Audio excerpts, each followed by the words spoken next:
Okay, I want to talk about this, but I do want to tell you the good news in all of this at the end. So there's been a freeze on federal funding. Let's talk about the things that may be affected from that. Not Medicare or Social Security, but Medicaid, Head Start, which is a preschool for kids who can afford to go to a private preschool. Meals on Wheels, which provides meals to seniors. Also things like childhood cancer research, homeless shelters, food assistance, domestic violence shelters, and suicide hotlines. It may even affect the kids who are able to eat at school during the day because their school gives them a free or reduced lunch. Now, all of this sounds like terrible news, even to people who will not be directly affected by any of this. I am devastated for the people that will be affected.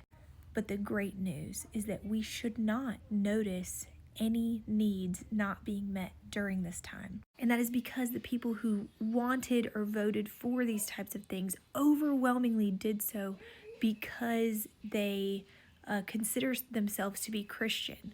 Now, as a follower of Christ, I don't know that if we were to do like a WWJD application to this scenario, if that's what Jesus would have done.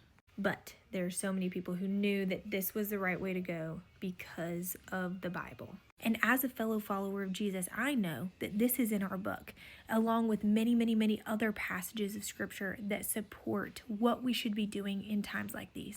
James 2:14 through 17 says, "What good is it, my brothers and sisters, if someone claims to have faith but has no deeds?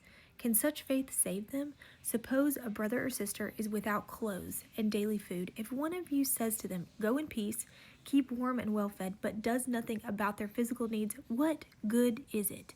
In the same way, faith by itself, if it is not accompanied by action, is dead."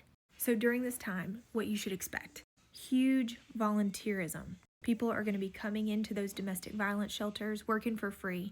Christians starting childcare in their homes to account for if Head Start has to pause any type of service. Paying for children to have lunch at school. And more than anything, tons and tons and tons of donations. I went ahead and kicked us off $100 to Meals on Wheels, $100 to my local domestic violence shelter, and $100 to the suicide hotline. So please do not worry, do not fret. So many people have been waiting for an opportunity to show what it means to be the hands and feet of Jesus. And this is just giving us an opportunity to do that.